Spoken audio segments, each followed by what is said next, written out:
We're going to go ahead and get this roundtable started, guys. Thank you very much for being here. It is November 6, 2024. It is a big day today. Very, very big day. It's one of those days that we get to experience the wonderful feeling of what it's like to be alive on this beautiful planet. And of course, lots of things going on in our life, whatever they may be. Massive election that just took place. That certainly is creating some paths for us that might be fearful for some, and for others a little bit more or a lot more exciting.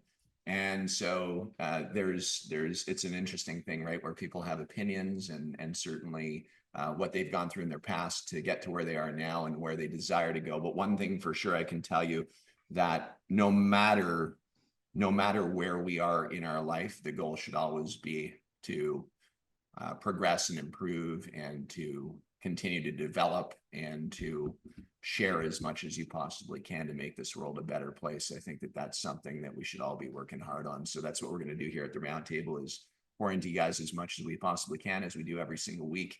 And if there's any questions, feel free to ask any questions that you may have. And we're right here for you along the way. The whole goal of the AK Roundtable every week is to make it interactive, engaging as it is. And you can definitely use those reaction buttons down at the very bottom of your Zoom screen. I almost said Doom screen. That was not a Doom screen. So click the reactions down at the bottom, raise your hand, stick thumbs up, do whatever you desire. For those of you that are not on video, it would be great to have you guys on video. Alan, David, I don't know if you're driving, but it would be fantastic to have you guys on. Just make it more interactive, and more energy will come out on the screen as people pop on throughout the roundtable. The other thing too is you have a chat window down at the bottom. Feel free to chat with anyone that you'd like on here independently or as a group. And of course, your name attached to your profile, you'll notice that you can actually rename yourself. Put your name in there, followed by your email address. We like to do. Why? Because the network is strong. We have a lot of guys that are sharing jobs on here or looking for somebody in a certain area. And so what we'll do on this roundtable, we have a small enough team that we're starting off. I know a lot of people are not on yet, but they will be. And so if we can just go around the screen, kind of say the city and state that we're in, and then that will kind of create a drumbeat for what the roundtable is going to move forward with here tonight. And before I forget, Mr. Matthias, thank you for co-hosting with me every single Wednesday. Thank you for doing this relentlessly. I know, Victor, you've seen Matthias on here going way back. Gabriel, you've seen Matthias on here, and many others. He's here every single Wednesday. So thank you, Matthias, for being my co-host. No worries. No worries. I was going to say where I'm from so that everybody can kind of get it started off. I'm in Saskatchewan, Canada, just north of the state of Montana. So that's where I'm at. Cool. Right on. Gabriel? I'm in Montreal, Quebec, Canada. It's a bit of the colder side, but we love it here. Victor Cruz?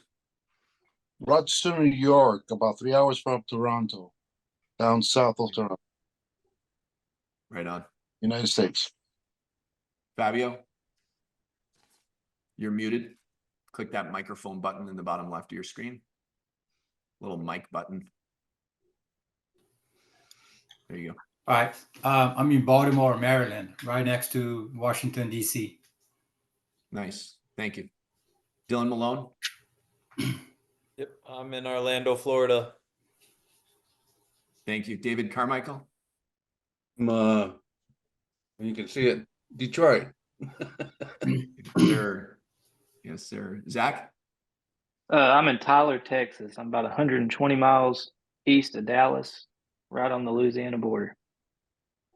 Right on. My wife's from home, Louisiana, so just go a little down the bayou down there. You get some, you know what I'm talking about. Alan, what's going on, man? Not too much. Standish, Michigan. So northern Michigan, just north of Detroit. Right on. Joe, if you can hear us, where are you from? Joe Zayas? He's not on video, so he might just be driving. Just so you guys know, I'll just put something out there real quick. If you guys are not speaking, because you guys make sure you're muted so we don't have any background noise, people coughing or whatever. Appreciate it. Thanks, Matthias. All right, cool. We're going to get this thing started. Of course, coming into this awesome November, we have some really great opportunity to finish strong. We've got less than 2 months left in the year.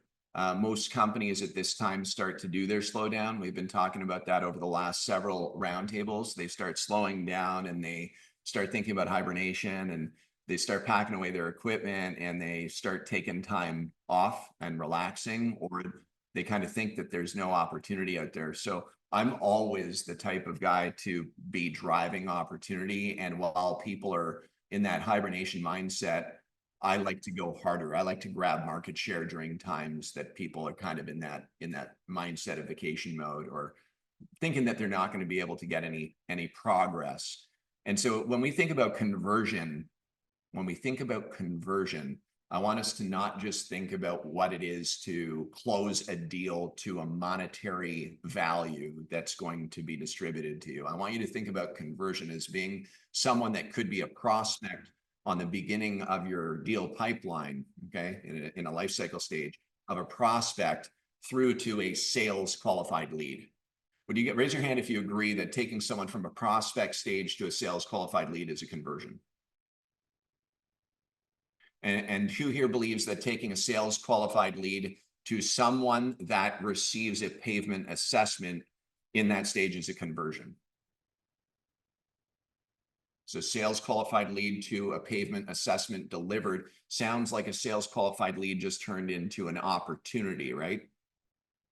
And when you take somebody who's in a pavement assessment stage and we move them through to a quote, because the customer saw your pavement assessment as being valuable, and that it was like that report card for their parking lot, and it was that give, converting from that pavement assessment to a quote, who here believes that that's a conversion?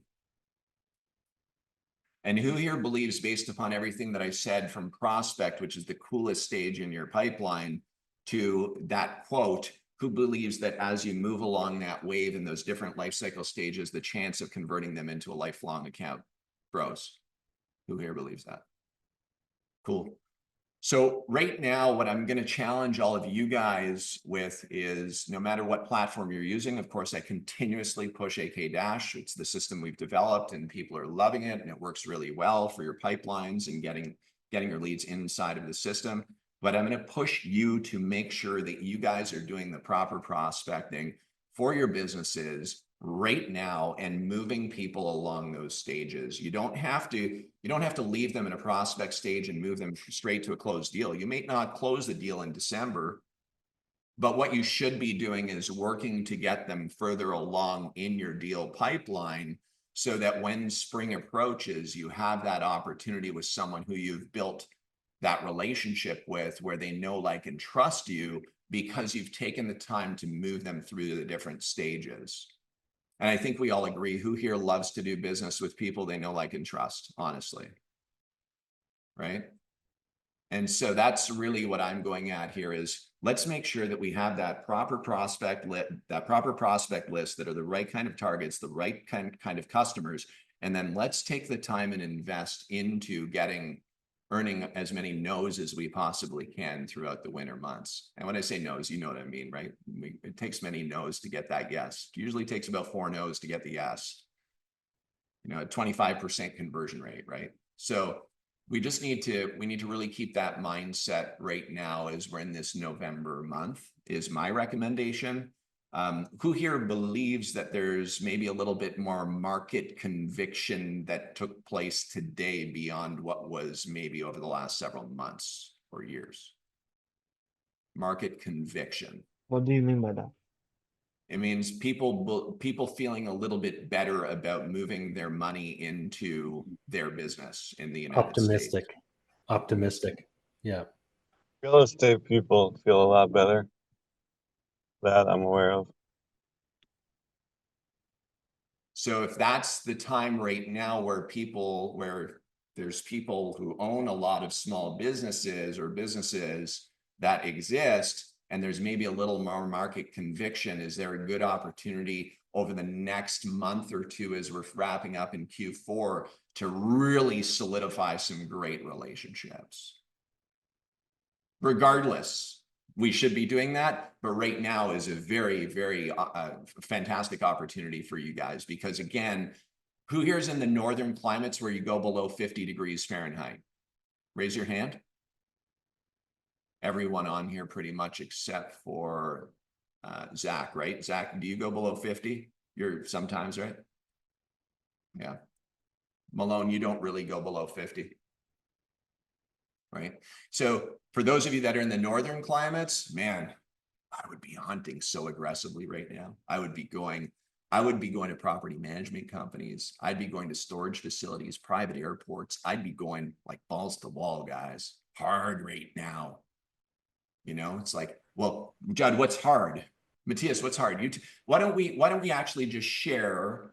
We did a prospecting campaign recently of how many total prospects? Was it 68 total airports in the state of Texas? Private airports. Yeah, it was about that, yeah. 68. We have profiled. How many total calls have you done to those private airports, Matthias, to date? I've almost completed them, I believe, but we're pretty close. Okay. Yeah. So you've done a total of about 68 calls? Something like that. Yeah, I do about 10 a day. How many connected would you say out of the 68? More than you'd think, probably about 25 to 30% of those connected. Whether I I did move them along a little further, that would be a little bit less, let's say. Let's say it's 10 to 15% somewhere there. So we connected with approximately 8 to 10. We'll just say 8 to 10 of those people of the 68, correct? Yep. Of the 8 to 10, how many opportunities have you got out of those connections? 3 so far. What do those opportunities look like? Tell us a little bit about what those opportunities look like. They range between $50,000 to $200,000 each. How much time have you put into those calls so far? Not a lot. Probably, let's say, total on dialing those guys. If I said an hour, it's probably BSing. It was maybe just filling in some information. Let's say it's an hour and a half, 2 hours at the most. An hour and a half to 2 hours the most to be able to connect with facility managers that are responsible for those private airports that are now leading to an opportunity that's deeper in the pipeline. And we have the opportunity to be able to work with a performance partner to potentially execute on those projects that could range from asphalt repair to mill and paver new installations. Is that accurate? It's correct. So we haven't touched the HOAs, we haven't touched storage facilities, we haven't touched QSRs, and we've only done 68 high targeted prospects that we have built on a list and then followed through with a cadence that we believe in that's going to allow us to earn their business. Yep. What I'm sharing right now, team, like just so you guys know, like what I'm speaking about right now, I'll tell you that 99% of people in the pavement industry don't do this kind of stuff. So the question really comes down to what would hold us back from maybe doing that and building some really hot customer opportunities for our businesses in these months that we have that opportunity to be able to do it. And another one is, how can we connect with you as a partner and potentially move some of that business your way? That's another question.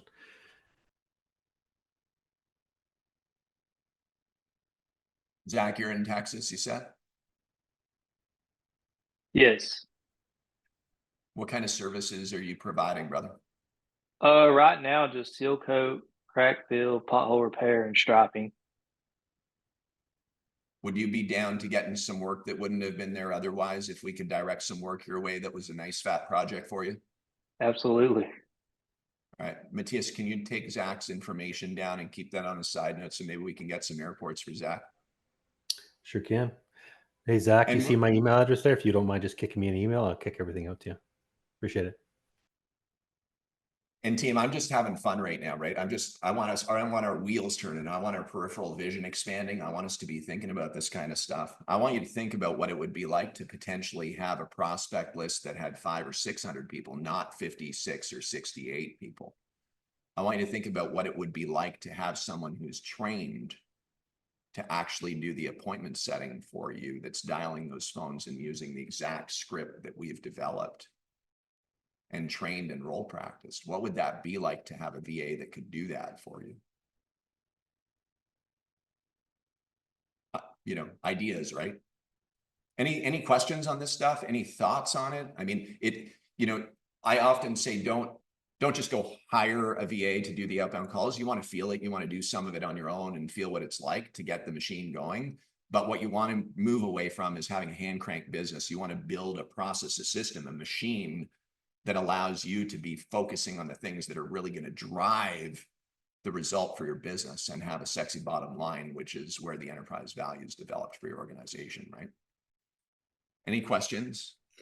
I was going to ask how difficult it is to get to a decision maker in a airport situation like that, or are they readily available? Or So my question, typically we do a lot of background work to get some of those things. We do a lot of, Judd can talk to you more about internet scrubbing and information and so on. But on the call itself, I've come across lots of those calls where suddenly, oh, that person no longer works with us. Hey, who's the new facility manager dealing with your safety when it comes to your pavement assets?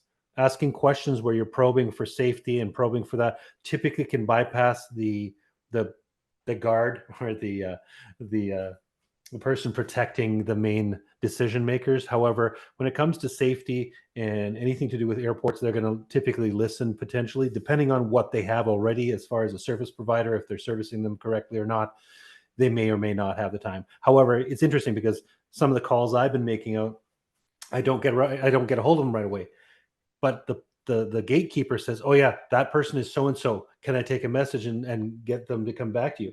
I go, sure, no problem. Sounds great. So I give them my phone number, and I actually got a couple calls back from that very tactic, just asking for who the facility manager is. And then they're going, yeah, I have projects I haven't been able to complete this year. I have a budget, so you can move things along that way. Hopefully that helps. so you're not pitching them something that I'm sorry, Judd, I had a follow-up, but are you pitching them something that they weren't prepared to think about, or this is in the planning process for most of them? There's no pitch on this, just so you know. It's a reach out. It's more about, hey, we work with a lot of pavement asset professionals like you, or airport professionals like you dealing with pavement assets. We would love to have a conversation how we, working with current, airports, blah, blah, blah, whatever it's pavement assets, how we potentially could provide a solution for you. I would love to have a chat, just have a conversation, because you're not pitching anything at this point, more just really opening up a dialogue with them and creating a relationship. Okay, thanks. You're the facility manager at an airport, Matthias. Ready? You're the facility manager. Your name is Marty, and you're the facility manager. We've already done the prospecting on our side. We've used 3 different data scraping tools that our team, we have an internal, David, just so you know, we have an internal prospecting team at Asphalt Kingdom that does all the data scraping, brings it all to the forefront, and then loads it in the systems. Like we would load prospects into your AK- lead status, and you would have tasks associated with them so that you would know what to be following up with or who to be reaching out to with the details of their profile. So ring, Matthias. Hello, Marty here. Hi, Marty. This is Judd here calling from Asphalt Kingdom. Hope you're having a great day there, man. Are you the person responsible for the pavement assets over there at the airport? Hey, Judd. Yeah, I absolutely am. You bet.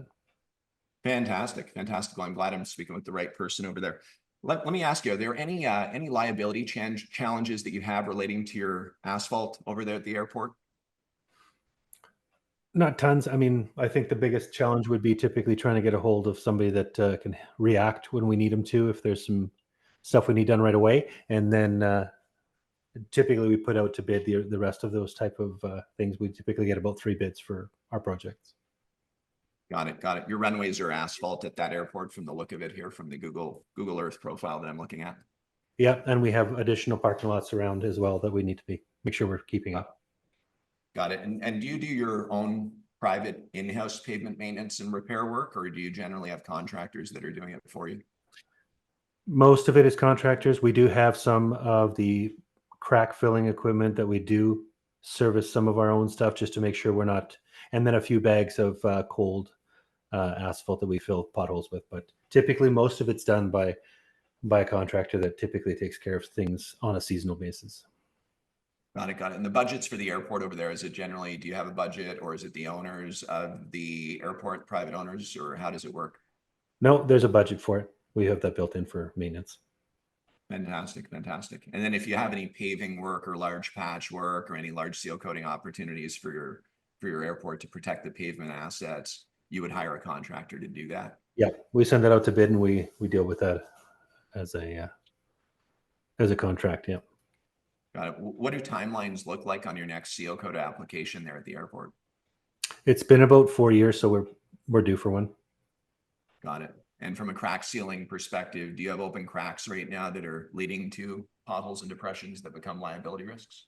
Yeah, we have some areas that need to be worked on. They haven't been worked on in a while, and we haven't had a chance to get to them because we've been pretty busy. But yeah, we have some areas that will need some tending to. Got it. Got it. Well, okay. Let me continue to elaborate here. My name's Judd, as I said, from Asphalt Kingdom, and what we do is we provide solutions that allow you to do your own in-house maintenance for the stuff that you want to do in-house. But we also have the solutions to be able to provide you with contractors that are a part of our trusted network, where we can actually come out and do this kind of pavement maintenance and repair work, as well as any new paving projects that might need to get done, whether they're mill and pave or new installations. And so what I'm going to do as a next step, if this is good with you, is we're going to do a pavement assessment. We're going to do the measurements of the complete runway and any of the taxi lanes and so on. We're going to do that virtual assessment. I'm going to send that over to you through our AK- system, where you'll have this pavement assessment that's done virtually. And then if that looks good to you, what I'd like to do is introduce you to a contractor that we actually have a part of our trusted network, that I'd like to make that introduction and come out and meet you. And we really want to build this relationship for life and become your pavement management solutions provider. So if that all sounds good, just let me know here and I'll get that sent over to you in the next 24 hours. Does that sound good for you? Yeah, I'd welcome that. Thank you. Got it. And is it okay to send it through to this email address, this, and this? Yep, absolutely. Can I ask a question real quick? I haven't heard of a Yep. pavement assessment before. What is that? Yeah, it's basically to review your complete pavement assets. It's like a report card for your pavement, essentially telling you any of the liability risks that you have, tell you where it is in a pacer scale. We're going to do some core sampling as well to talk to you about the binder and the asphalt. And we're also going to review it aesthetically, and then we'll give it that pacer rating, which was developed by the University of Wisconsin to give it kind of that rating that you need to understand where your pavement is in its life cycle stage. And so Super. we'll send that over, that assessment. It will have measurements, it'll have pictures, and we'll get that all over to you as a first step. There's going to be no pricing on it. We really just want to start to develop the relationship with you. And if you're all cool with that, we can start there and continue to grow and expand the relationship as time goes on. Excellent. That's great. Appreciate it. Cool. Excellent. And just so I have your number here, this is the number for the airport to have. What's the best mobile number that I could just send you over a text message with my contact card as well? It's 1-2-3-4-5-6-7-8-9-10. Got it. Perfect. And am I best to communicate directly through the email that you have? Yep, this is the best way of connecting with me. Yeah. Great. Great. Who else should I copy on the email for the pavement assessment that would be interested in seeing it as well? That might be a decision maker over there, or is it only you? I typically do the choosing of most of this stuff. I could always include the airport manager as well. His name is Humpty Dumpty. Great. Awesome. Cool. Okay. I'll include him in the email. Yeah, expect this virtual assessment. I'm going to get it over to you here in the next 24 hours, and then we can set up a live meeting and get things moved forward. Looking forward to working with you. Appreciate it. Thanks. Bottom line, team, I'm just spinning right now. Like, that's unscripted, right? But like, we've got scripts for the pavement assessments and all that stuff. I just don't have it pulled out. But like, practicing that and role practicing it with some of the people that you know, could be your family, could be friends, could be us, could be on a round table. Like, at the end of the day, we have a really awesome community, a fun community that's willing to do that kind of stuff.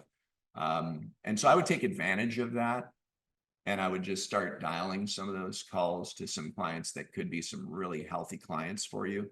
I mean, an airport that has 200,000 square feet and you're able to do that every 4 years. You just heard Matthias, every 3 to 4 years. I mean, really, you'll probably go back every year once you've earned their business, and you'll be doing, some pavement work around it to keep their pavement safe, long lasting, and looking great. So those are the kind of accounts that you really want. Like, imagine having, let's just say hypothetically, you had 100, 200,000 square foot pavement clients that you were working with. 100. What would that look like for you, right? It's an interesting opportunity. So anyway, just to throw some darts at the wall and have some fun here tonight, guys. Gabriel. A couple of questions, that's all right, from that conversation a little bit. First of all, like just from the perspective of the client or the prospect, two quick things. First of all, in this specific conversation, they said they already deal with other contractors or they had their own system set up for that or pavement management.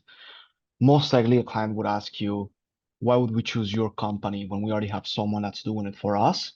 I would like to just hear some points that you made out. Of course, I would imagine, something like experience, the network you've created, and also the quickness. That's actually a point that you mentioned, which is, they said we're overdue on something. So clearly whoever they already have is not really on point or on time with these things. Gabriel, two misses that were had. There was two misses in that call. First, there was multiple misses, but two of the key misses was, are you happy with the contractor? How long have you been working with the contractor? What services historically have they provided for your airport? Are they a full service pavement management solutions business, or are they just doing the striping, right? Really what you're trying to get across here is that you become the pavement management solutions provider, no matter whether you're sealing cracks or whether you're doing a new installation. You want to be an end-to-end solution for someone. I was just going to say another thing too, is if you do enough of the questions up front, you shouldn't end up having to deal with a lot of that statement, hey, why would I, they typically wouldn't, because you've done enough questioning in the front end, showing that you care enough about their processes and their procedures and timeliness and so on, that typically wouldn't come up. I almost fed on the same line saying, hey, why would I pick you? But then I was like, I get where you're coming from. But if you do get that type of question, I would look at it saying, okay, is that your first contractor that you ever used? No. Why did you switch from that contractor that you had before to this one? Oh, so maybe somebody dropped the ball here or there, or the price started going up too high, whatever that is. I've had these conversations multiple times with many different industries. This one included will be the same. Oh, okay, super. Would you be open, if you're very happy with your contractor, would you be open to at least bouncing a number off of me so I can at least help you dial in to make sure you're in the right seat? Perfect. Great. Okay. Sometimes what actually just happens, and this can be the most innocent thing in the world, is the contractor they're dealing with is scheduled for another project and they can't come. So then suddenly you slip in the back, you're going to save your client, because now suddenly they have you working with them, dealing with them. You may not be the always guy, but you could pick up some decent projects, even just being the backup guy. Hopefully that helps. Every time I hear that, you hear it on these social media groups. Sometimes there's some wild people on the social media groups, guys. I don't know if you've seen some shit, but like there's some wild people. They're like, the pavement industry is so saturated, there's no opportunity. And I'm sitting there going, I can't even believe when I hear that, man. Those are generally the people that are sitting on social media in the groups, and they spend 8 hours a day scanning their phone and their feed. They're not hunting anything, man. They're not doing any prospect list building. They're not out hunting the new way. It's 2024. It's a different time than what it was 20 years ago, man. It's a different world. The tools that we have today to be able to leverage and to be able to access data pertaining to people who are the right people that we should be calling. That's why Matthias is unfolding. We don't even seal coat, guys. We sell equipment and supplies and provide solutions to you guys. And we're just proving a point out right now that we can just go and do this stuff on some cold calling rips that we're doing. I mean, that's really what this is about. It's like there's more pavement than we all know what to do with, and the opportunity is sitting right in front of us to grab it. It's right in front of us. More asphalt than we know what to do with. And I continue to say this, 99% of the, maybe 90, not 99, I'll say 96% of companies in our industry do not answer their phone on the first ring. They ain't doing it. Not happening. Not happening. Which For means as many calls as I make to contractors, 50, 60, 70 calls, and I go, a day, dude, hello. It goes to message. You're like, it's continually, it's message. I might it might be 10% pickup rate, maybe. even on people I already have a relationship with, never mind new people. It's crazy. And to give you an idea, like we call at Asphalt Kingdom right now, we have standards that we follow. So every team member has to hit a certain number every day. Like Matthias, you, Glenn, Addie, and Dylan, what do you guys have to hit every day in outbound calls? 80 for me. What's your standard? How many? 80. 80 calls a day that you have to make, right? Right. And then we're connecting over 2 minutes on calls, which are connected calls to actually communicate with someone is what, 10% of that? Yeah. 10%. Imagine that, right? And by the way, we have like special tactics, man. Like you guys probably see us phoning you, but we'll call from our toll-free line. We'll call from local numbers in other states. Like we're calling from all over. Why? Because we love our business. We care about it. We want to get connections so we can make some sales and make some money for our business, right? That's how we grow our business. So the question is right now, if that's what is the stage that's been set for other companies in our industry where they're not answering their calls, it's time for you guys to hunt and pick up that market share, man. It's nothing but opportunity for you guys. Huge opportunity. And I think about this too, right? I think about the driveway seal coating vertical where we're going to go do residential driveways. And I watch the guys, because I used to do that, man. I used to love to door knock. We used to call it March or Die, man. We'd do 100 doors and we knew we were going to get 20 driveways out of that 100 doors. We knew that we would get it. It was 20%. We'd literally knock until we got to 100 because we knew we get 20 driveways and each truck would nail 20 driveways. We had 4 trucks on the road doing 70 to 80 driveways a day.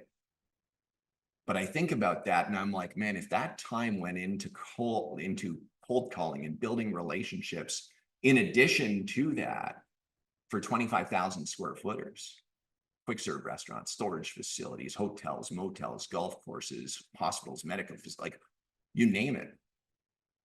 If we would have put the time into dialing 100 calls a day, what would have come out of that versus the $500 driveway jobs? Could we have built a much larger company, which by the way, I ended up selling and moving to the Caribbean and starting Asphalt Kingdom, but could I have built a company instead that was a $6 or $7 million company instead of $1.8 million? You know what I mean? Because if you're willing to knock on doors, team, like just straight up, if you're willing to knock on doors, you're willing to connect with facility managers of big properties too. I like what Billy posted. Did you see it?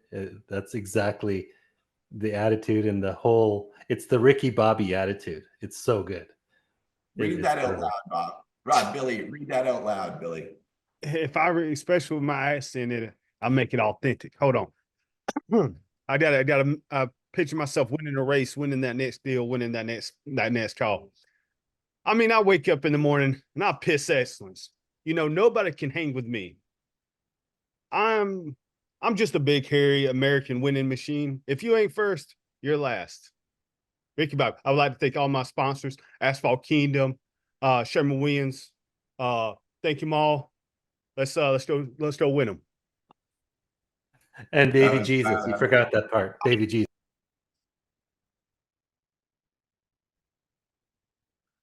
Man, you know, I get so worked up about this stuff, right? I'm so passionate, guys. I'm so passionate about it. I'm like, okay, cool. Like, okay, we have prospecting platform. We've got AK Dash to do pavement assessments. No other system has that. That module, literally fill in the blanks and do professional pavement assessments in your pipeline. Move it to a proposal. Create your tasks for follow-ups, have your cadences and your workflow automation in AK Dash that's firing from your proposal so you have emails that are going out to the client in time sequences. Have your tasks that you're following up with, close those deals and build lifelong accounts with those guys. Rinse, repeat, rinse, repeat, rinse, repeat, rinse, repeat. To me, it's like that's right in front of us. And we have to figure out how to make the most out of our time so that the injection of the action of what we're putting into the system is going to give us the result that we're looking for in our life. That's the key. Where do we want to be in the end of 2025 when we're going into November 7th? 2025, what is it going to be? What is that last quarter going to look like in 1 year from now? Have we set things up properly, the structure? And I'm not going to forget about the corporate structure for 1 minute and the insurance and all that stuff. That's all easy stuff. But if we set up the structure of our business with the revenue roadmap and the gross profit numbers that we have attached to it in order to actually formulate the plan of what we need to execute on to achieve that. The equipment that you purchase and invest into and all of that, whether it's you're performing your own projects or you've got performance partners that are executing on the projects, that's all a byproduct. It's all part of the internal components of once you've sold the jobs and you're executing on the plan. Gabriel, you don't need a hot box until you have a plan. You don't need a line stripe or a power liner 850 right now to get started. You need to close some commercial jobs so you can buy the power liner 3500 and bump right over that PL 850 and have a more reliable unit that's going to perform better and allow you to continue to do jobs and produce faster. I want to go get some commercial jobs secured this winter so that when I go into the spring, I've already got my 50% deposits and I can buy a big air operated spray system instead of a used 100-gallon tank that is coming from a guy that's wanting to sell it for $600 to me. That's not going to work real well. Like, and I'm not saying that's the case, Gabriel. I'm just saying like, this is the stuff that I think we have to think about. Does anybody know the name Jesse Itzler? Jesse Itzler, he's a cool dude, man. Didn't he do NetJets? Wasn't he the guy that did NetJets? Zach, did he do NetJets? I'm not sure. I think he did. Jesse Itzler. I think he did, guys. The barefoot runner, right? Yeah, how we got to deal with NetJets, Jesse Itzler. He sold, I think. But this is a really good point. Sold his first private jet card, the follow-up. He sold it for multi-millions. Somebody can look that up. Marquise Jets. He did Marquise Jets. He did some pretty cool stuff, but he sold Marquise Jets for a gazillion dollars. Did you know that the guy had zero money, this dude, like no money at all? And he convinced a guy to go up, I believe this is the story. He convinced a guy to go up in his jet to take some photos and some selfie videos. And he started to broker jets that were owned by owners with other business high-level entrepreneurs and business owners that were looking to fly via jet. And they were doing this jet swap through this card that Jesse came up with, like a membership card. And it just took pictures in the jet. He didn't own any of these jets, but he was flying in the jet. He was flying jets or flying in jets and getting all the content he needed to be able to broker the deals between this party and this party to provide a problem-solving solution and over-deliver on the value so that ultimately everyone was getting what they wanted and he was taking a cut. That's where I'm like, in my head right now, I'm like, guys, asphalt's everywhere, concrete's everywhere. Don't get comfortable just self-performing. Break out of that too. There's all kinds of companies, right, Zach? You want business that wouldn't have been there otherwise, right, brother? You got a paving project that's coming up. You can't pave it. You're gonna be using one of your performance partners to do that, and you're gonna make some coin off that, right?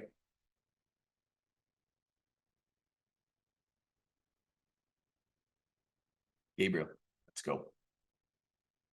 Yeah, so few quick things. When you had that conversation with Matthias, you're talking about a virtual pavement assessment. My question to you is two quick things. When you do a like virtual pavement assessment versus like when you're gonna send someone out or pay someone to take like actual pictures of the asphalt, check the conditions, etc. That's the first thing. And second thing, if you could go a little bit into more detail, because I think you mentioned two things, which is what would be like, what is your recommended prospecting process to get those high quality leads coming in when you do those calls? And do you actually provide prospecting services? Because you said through AK Dash, that wasn't clear to me.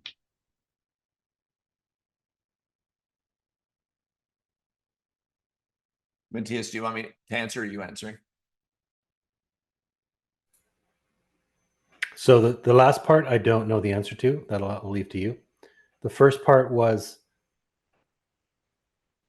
Virtual versus in-person assessments. Like when you just do a virtual assessment, simple one, He versus didn't even sell the assessment. He just started talking about, and the airport guys were like, yeah, I need a quote right away. I need somebody to come and help me with this. So we didn't even go the assessment route. You have to feel it out. but by if they asking. did, if they Yeah. did, if I was to let's hypothetically say this, if I was to say is I might ask some questions about the condition of the asphalt, and then I would do a virtual one. Typically, I'll measure out the square footage. I'll make sure that I probably take into consideration 10% of that's going to be linear feet of cracks. So let's say it's 100,000 square feet. There's probably 10,000 linear feet of cracks, give or take. I would assume that whatever I'm putting into that assessment is going to grade it, based on the age of the property and so on. If for some reason I'm using a performance partner, I would have the performance. I would end up passing that along to, let's say, you, Gabriel. Say, hey, Gabriel, can you go to the airport near there and do a pavement assessment based on actual physical, photos, pictures, and so on. And then you're going to provide that. You're going to give me a cut of 5%, 10%, whatever it is that I'm going to do as a pass off, and away we go. But either way, you make sure your customer is going to get. You're going to get that assessment done. Now, as far as Judd, I know that you've talked about virtual assessments and being able to get right on the nitty gritty on potholes and cracks and so on. That you'd have to speak to. The virtual assessments, just to give them something they've never experienced before from somebody that's reaching out cold like that. You're just doing a virtual assessment. So a lot of the time you can use Google Street View and you just go in and do some screenshots, and you do some aerial stuff on Google Earth Pro, and you just create more of this virtual assessment with measurements, right? You can use the map and measure tools inside AK Dash to be able to measure the square footage.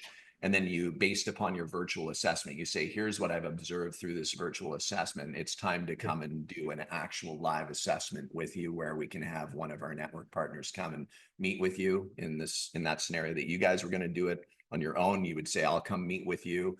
If you're not going to go meet with them, maybe one of your partners is going to go meet with them. But the whole mission here is to, again, move people from the prospect stage in your pipeline through to a lifelong account, as we started off the call with, right? Each step of the way, warming them up as we move along to create a more likelihood of closing the deal. What was I the wouldn't do second part of this. that, Gabriel? if you could go into more detail. So thank you very much for answering, by the way. I really appreciate it and the details. First thing, because this is like, I know it's ridiculous, like, because first steps always hard, but like prospecting process wise, like I've seen the Phantom Buster Trail like tutorial. I've also looked at Favorable work for hiring people that would scrape that data list with bots or things like that. I'm just curious, what's your prospecting process that you would recommend to move forward with to get high qualified leads when you make those calls? Number one. Number two, because I think you mentioned that you actually do offer prospecting services through AK Dash. I didn't understand that clearly. Yeah, Okay, so the we first part have, I can help with the first part. First part's going to be the part where, let's hypothetically say I don't have a bunch of money. I'm not just blowing money on a bunch of these scraping tools. I'm going to use free Google Maps. I'll go into Google Maps. I'll do a search of airports, or I'll do a search of storage facilities. What comes up? All these different dots on your map in the city you live in or whatever. Dial in on those things. Another thing, in the city you live in, go to the Chamber of Commerce. There's a list of the person that runs the facility. There's an email address and a phone number. There's lots of different ways of getting those types of things in your area. Victor. One of the things that I use to scrape is the Yellow Pages. Yellowpages.com here in the United States.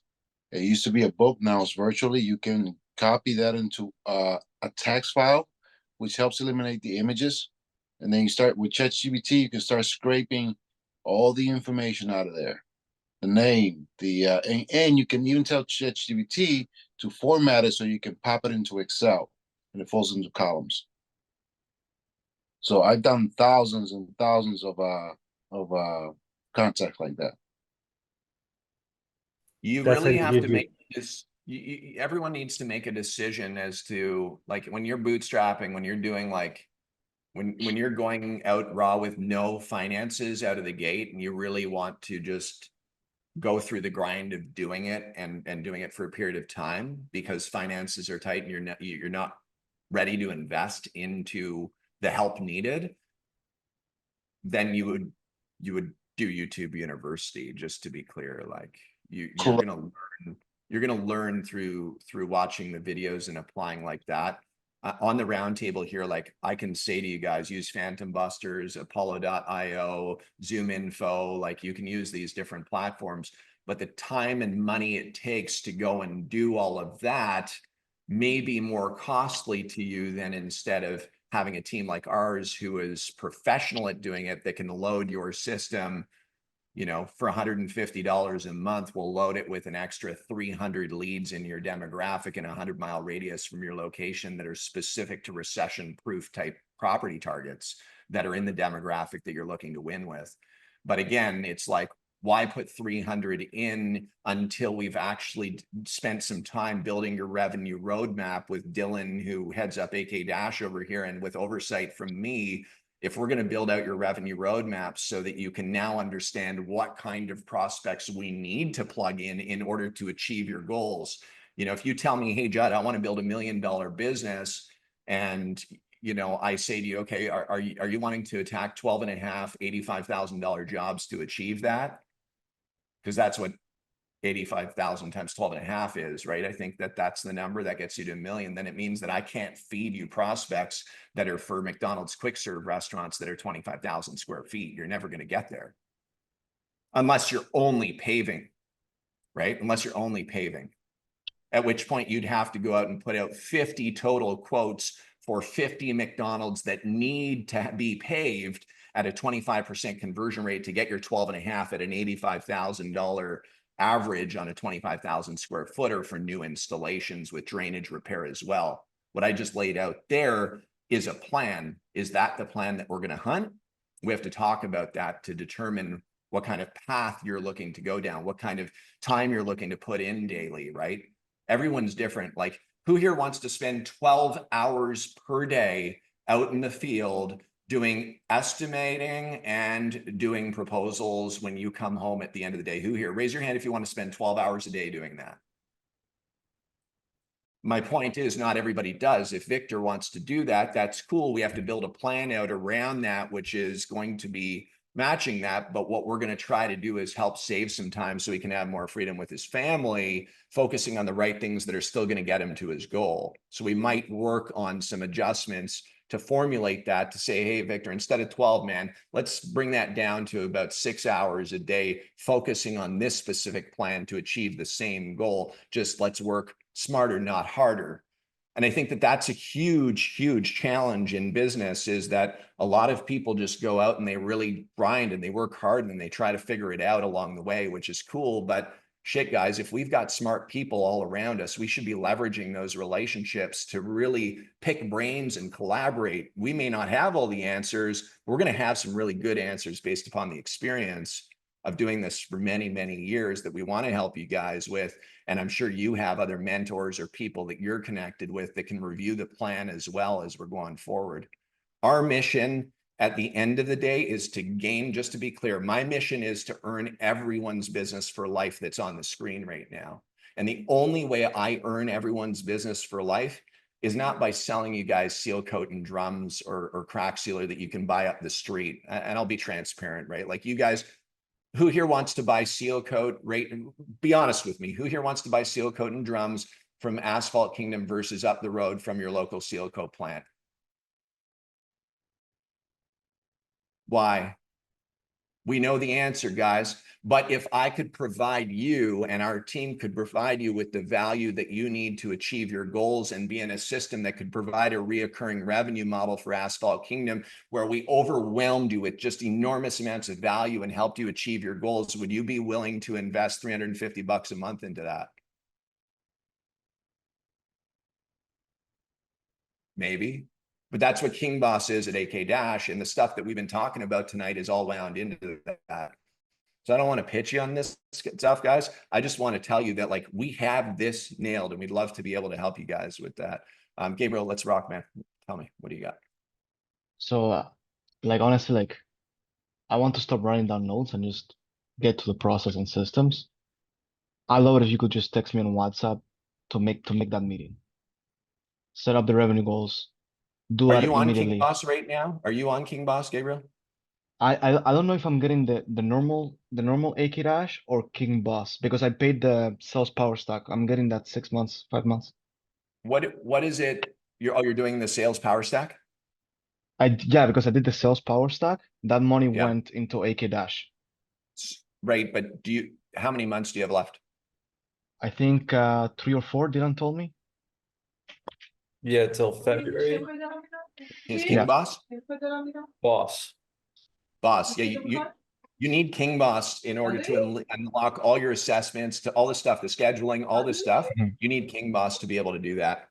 And Gabriel, honestly, man, at the point where you are, you've got to determine whether or not if that value is there for you, right? And you've got us here on the roundtable. You know how it works, man. Like every Wednesday we're here, we pour into people, we try to share as much information as we can. But at the end of the day, we're going to keep doing this every Wednesday at no cost. But there's a time where it's like, are you guys going to use the system and follow the stuff that we're speaking and trying to teach you guys on or not, right? And there's a time where it's like, let's do this. Like, let's go, man. You know what I mean? Like, Gabriel, I want November in Canada, in Montreal, I want you celebrating how you've absolutely annihilated 2025, not just made it by. I want you to be really, really excited about it. I want you to be like another Jason Morales story. I want you to be another John Schneider story. I want you to be another, we've got a lot of those success stories. I want you to be that next one. You're pouring into yourself every Wednesday. A lot of you come here every Wednesday. You keep pouring into yourself. But like, who here, honestly, raise your hand truly if you want to crush 2025, if you want to be really successful in 2025. Yeah, let's go. Let's do it. You know what I mean? Let's do it one way or another. Let's do it. But let's at least uncover what the revenue roadmap looks like for you, Gabriel, and start laying out what the plan looks like. Montreal's got an interesting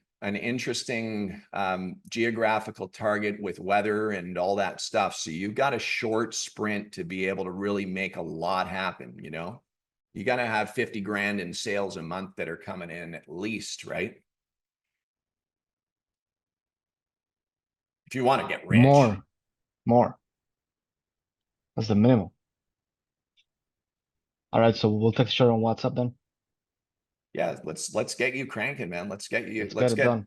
Let's get King Boss unlocked for you and let's show you this thing. Dylan, let's get under the hood and like, have you gone under the hood with Gabriel and King Boss? Let me ask you a question. Do you guys want Dylan, like, just be straight up, raise your hand if you want this, because we'll do it by popular vote.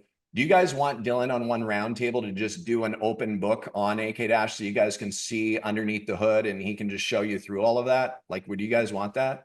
No strings attached? Yeah? Cool. Let's do it. So next Wednesday, Dylan, is AK Dash roundtable under hood. We'll just go through it. And for those of you that are on it, you'll get some good training out of it. For those of you that are not, you'll get to see underneath the hood there. And I'll be providing some pretty important feedback on it. I think the way that you guys should really work the system to leverage the plan that you guys are going to want to unfold in order to achieve success in 2025. Hey, So, Dylan, you know what that's called? It's a hot potato. What, the mass demo? The mass Next training Wednesday. session? Let's go. Let's go. You got this, brother. that'll be fun. Dylan will come sharp too. Make sure you brush your hair, brother. I'll be sure to. Dylan's great, man. He's helped so many people. And we're excited about where it's going. It's really coming together. Just before we kind of wrap up tonight here, team, I know that I have spoken way more than I probably should have. My wife usually gets upset because I talk most of the time, but I just want you to, I want you all to know, like, I genuinely care. Like, I really am passionate about this. I genuinely care about you guys and be super successful. Like, I want you to be happy and successful and having fun doing this. Asphalt's been a fun industry over the last 20. We're celebrating our 22nd anniversary at Asphalt Kingdom coming up next week. It's pretty cool. Thank you. Yeah, it's been a fun journey, man. We couldn't do it without such a great team. We have such great people. Any questions? I do, but I think you have to go. You're good. Go ahead, Gabriel. Because you mentioned the 10% thing, and like I've been having like, just if you have any advice in general, I've been having an actually harder time than I thought I would have to find good performance partners. Like, I found people, but sometimes they don't show up on time. It's not always the best job that's being done, and it's not always clear. Like, I don't know if you know, here in Montreal, you get a lot of Italian guys. Nothing wrong with that, but also it's more like, okay, yeah, we'll do this job here, we'll do this job there, move that one to next week. Customer cancel because of scheduling issues, nothing done by contract. Maybe the asphalt sloped and doesn't come back to the customer.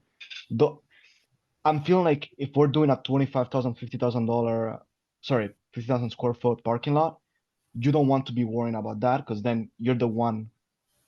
Shift the mindset. Shift the mindset. So I spoke about when we began this call, I spoke about a pipeline with different life cycle stages, right? You have a lead, you have a prospect on your front end, then you have a sales qualified lead, and then you have an opportunity, and then you have a payment assessment, a proposal, closed won, closed lost, right? You've got that lifelong account.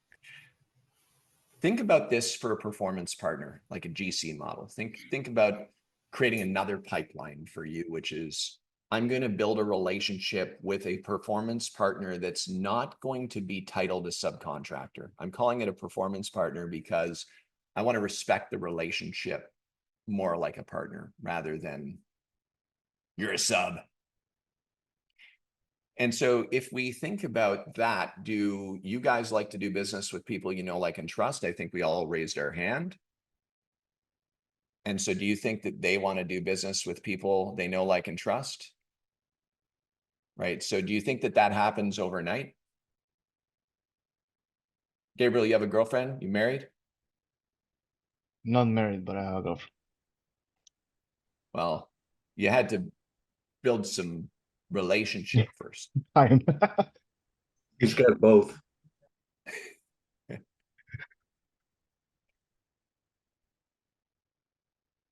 Got to build some relationship first. That performance partner, I don't care if they're Italian, I don't care who they are, man. I know the Argentos family, I know Paramount Paving, I know all the guys in Montreal, because that's where I started. That was my backyard 5 years ago. Oh my goodness, 25 years ago. I can't even believe I'm saying that. I'm 45. I was doing that when I was 19. It's wild. But how fast does life happen, guys? Holy shard. This is wild how fast it happens. We better make shit happen now, guys. Gabriel, go meet the guys at their office. Go check out their culture and their business. Go check out their branding. Is their yard clean? Do they have great Google reviews that are up? Are they on social media? Are there guys dressed in some uniforms, or are they completely, is the business a complete in shambles? Because you're not going to work with anyone like that anyway. So you might as well go do some speed dating first to determine whether or not this performance partner is even filling your potential profile that you're looking for. Then once you've done that, then you want to find out who the owners are. You want to start speaking with them, not just the sales guys or the laborers that are there. You want to speak to the owners of the business. And you don't want to just speak with the owners of the business. You want to go and spend a little time with them. You don't want to be pitching them right out of the gate. You want to be having a conversation with them. Show you're a nice guy, good looking dude. You communicate well. Let's go, right? Like, go meet them, go build a relationship with them, make friends with them. You know, people, when they start, when they feel like you're not there to just grab a bunch of stuff from them, but you're actually there and you're communicating respectfully and you're asking some good questions, you'll find that a lot of these successful paving companies will take you under their wing, man. They'll be excited. They'll be excited for you. They get to pass their knowledge and experience off to you. You notice how that's happened a little bit with you, Gabriel? Oh yeah, definitely. Sometimes a So bit too much, but build the relationship, brother, and don't rush it. You don't need the performance partner to just be ready to rock and roll on a project tomorrow. You need to take a little time right now during the winter, build that relationship. Find 10 of them. You might end up with 2 or 3 good ones. You might end up with a smaller paving outfit, and you might end up with someone who can do more of the large paving projects for commercial plazas and maybe some, 500,000 square footers or million square footers like Fairview Shopping Center that you're going to be becoming the pavement management solutions provider for. Matt Phillips, so good to see you. What's up, buddy? You driving, man? Be careful on the road. Yeah, I'm driving. Just in a small town, so I should be okay. Hey, just a couple things. I've been listening mostly because I have been driving, but I got to a slower area here. Just want to reiterate I had a meeting with Dylan today about the AK Dash, and I'm super pumped about it. And so I mean, I've been using a system that doesn't have near what you guys have. So I'm looking forward to implementing that. When I think, Dylan, when we were on it, I was looking at it, I've got about 860 clients. So porting that over, it's going to be a bigger task than just saying, hey, let's flip a switch. So anybody that's starting out, you're building your business, start off with a system that you can just grow with. And so that I just want to throw a shout out for Dylan because he did an awesome job on presenting that AK Dash. Second thing is working with your vendors and getting to know people. So, I mean, I do everything but paving. So I seal coat and I line stripe and I pothole repair and I, infrared. So there's opportunity out there. And when you do meet or talk to guys, sorry, I'm trying to turn on some lights so I'm not quite in the dark. We can see you, brother. We see you. Okay. So what you want to do is Gabriel, if you're going to be a marketing or whatever, yeah, when you go out and meet them, because unfortunately there's seal coat guys that I refer to as seal coat gypsies. They're not, they don't care what they look like. They slop crap all over the cement. Be professional about it. And this roundtable will help you propel your business to be a better seal coater or line striper or paver. I've been following this for years. I've been following Judd for almost, well, I don't know, 10 years or something like that, right? Long time, brother, a long time. A long time. So, as I mentioned before, I'm ending my year with this year with over $1 million in revenue, and it's possible, and that's just all seal coat and line striping, guys. I mean, when pavers say, hey, I hit $1 million in revenue, that's easy to do. Like Judd was saying, you get 12 $85,000 jobs and you can be $1 million. But the point that I'm trying to make is that if you work hard, build a good reputation, and get systems in place, which I want to upgrade my system for, like I mentioned to Dylan, the biggest things I want is the follow-up emails, the auto reply emails, or whatever the case may be. Workflows. And I'm pretty excited about the AI, the virtual assistant answering phones or whatever the case, whatever that may look like. But I want to do I want to be 1.5, even shoot for 2 million if I can next year. But I'm just saying, guys, there's opportunity. And Judd, do I order a seal coat from you? No, I don't, because I would feel bad about the environment for the number of barrels I'd have to throw away. So just plan on implementing, doing, Judd offers a whole lot of free, services or ideas and concepts that will help you propel your business. Take advantage of it is all I can say. So, yeah, that's my 2 bits. I know it's end of the roundtable, but I wanted to throw that out because I just was listening to, some of the questions and stuff. So I just wanted to throw that out. Sorry if I took more time than I needed. First off, you always are pouring into the roundtable community. I say that often, and you're just, it's so good to have the great energy that you bring to not just the roundtable, but the live events too. And it's just been it's been a cool journey, man. It's really cool to be. Here's the thing that's so much fun, I think, with the business that I'm so grateful that we've built, is that so many of our customers have become like friends to us. And it's like, we actually have relationships where if somebody called, like Matt, if you called me up and said, I'm dealing with something, I would do everything I can to help you. Right. Like that's what we've built in this community, and the roundtables, that community that we've developed. So it's really just nice to have a place called home for us. And this is definitely something I look forward to every Wednesday. And Matt, you're always your feedback's appreciated, man. Thank you for being a part of the community. Yeah, thank you. Cool, team. Any questions before we hop off and start crushing our goals? Fabio. Is it Fabio? Am I saying it correctly? Correct. That's Fabio. Fabio. Yeah. So y'all are professionals, so I can't help but feeling a little intimidated by being on this round table right here, because I haven't started my business yet on this, and that's what I want to do. I'm still trying to quit my job. And so I'd like to, have some advices from you guys. I'm willing to buy your product and your machines and put my foot on the road.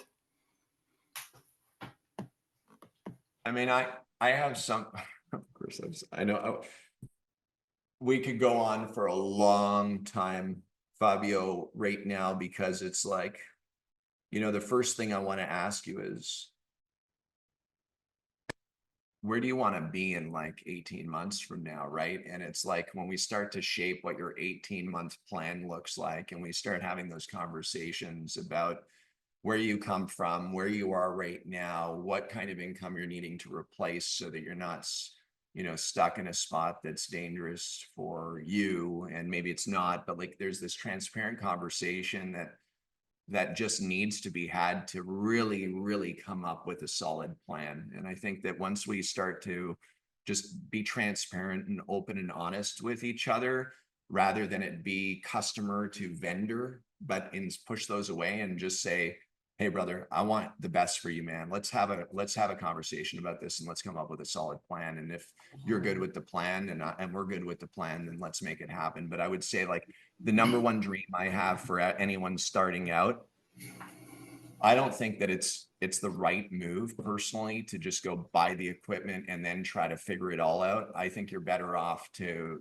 have some initial uncovery, some initial planning, and perhaps some initial coaching that can provide you with what you need so that you can then invest in the equipment, because you know how to go and do your proposals, you know how to close the deals, you know how to drum up business, and then the equipment makes sense down the line. I've seen too many people buy equipment and then it sits there for 30 to 60 days until they start to figure out how to sell jobs. And it's like that cash is sitting during that period. So my recommendation to you is to do just do it like a discovery call where we start to just have some open conversation. Is there somebody that you're communicating with at our company already?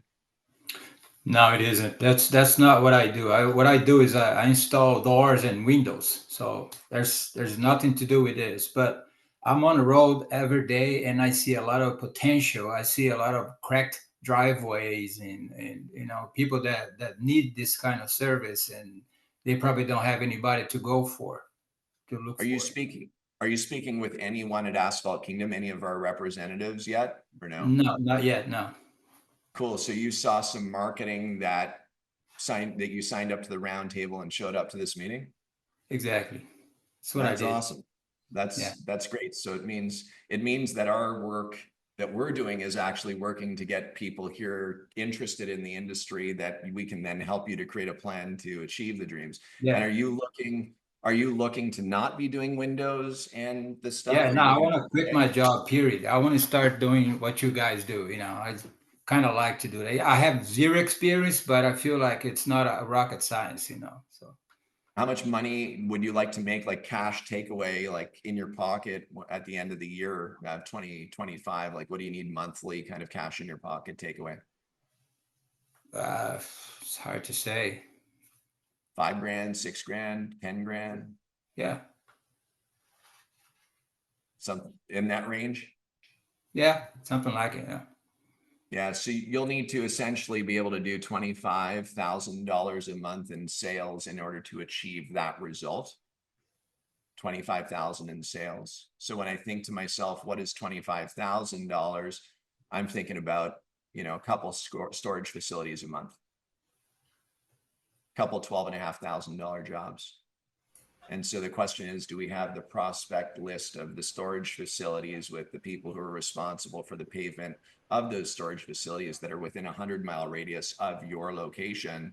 And then do we have a tactical approach and plan on how we're going to get out there to do pavement assessments on those locations? Because you will have been taught about that, to then creating a proposal through AK- closing the deal and having us be there throughout that process to guide you. That's what it's kind of like. I think that's the plan that you kind of want to go after. Why don't you connect, Matthias? Why don't you connect with Fabio? I can do that. I already see that you and Unitan have been speaking back and forth a bit. So yeah, we can get you on track. No worries. Okay. Sounds good. Yeah. And we'll get you set up, man. And I'm happy to spend some time with you and get the ball rolling with you, and make something really successful with you. Thank you, guys. You're welcome. No problem. All right. Any other Good job, last, Judd. thanks, buddy. Everybody take some value away from tonight in an hour and 14 minutes, 15 minutes. You betcha. It was As very always. helpful. Thank you. Always. Found it helpful? David, you found it helpful? Yeah. Oh yeah, and I'm really looking forward to Dylan next week. If you're going to share, you know, open the books and tell us what that's all about and what you have to offer, the value proposition, if you will. And by the way, Judd, I've been in automotive retail training for decades now, and one of my favorite lines to use is people like to do business with people they know, like, and trust. So it was good to hear you saying that.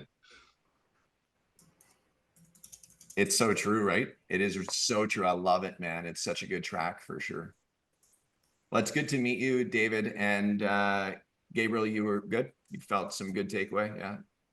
Oh, absolutely. All right, cool. Zach, you're good? Matt Phillips, you good? I know he is. Billy Emmons? Yeah, I'm good. Hey, Judd, I did want to throw out to encourage everybody. If you're starting out, start with residential driveways, quick cash, easy to do by yourself. You don't have to have a team, but if you're starting out and you think that, hey, I'm going to go do a storage facility or a gas station and you're by yourself, it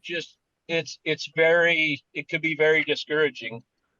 So yeah, if you start out with small driveways, buckets and pails. I know somebody that started with a bucket and a pail. So yeah, that's where you start with, and just bust ass and you know, make some cash and build up your revenue and, you know, grow that way. So anyway, that's my 2 cents.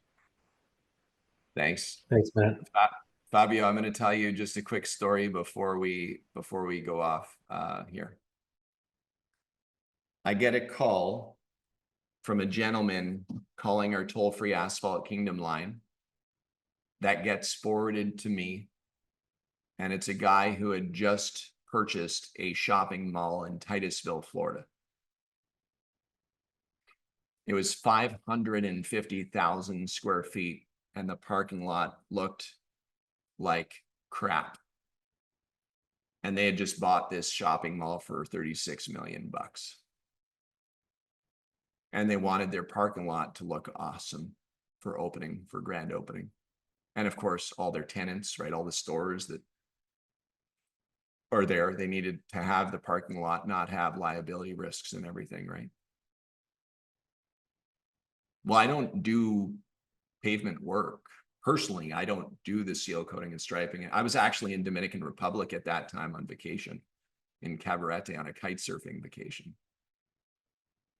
Within 18 minutes, I connected a performance partner that executed on that project that was 167,000 bucks.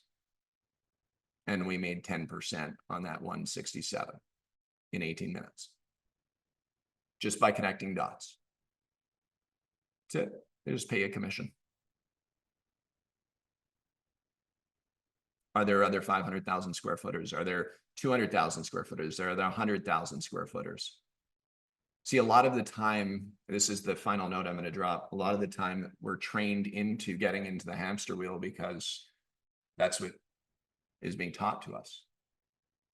So the question I have is, are we willing to step outside of the hamster wheel and explore the horizons of what actually is possible beyond what we might be stuck in?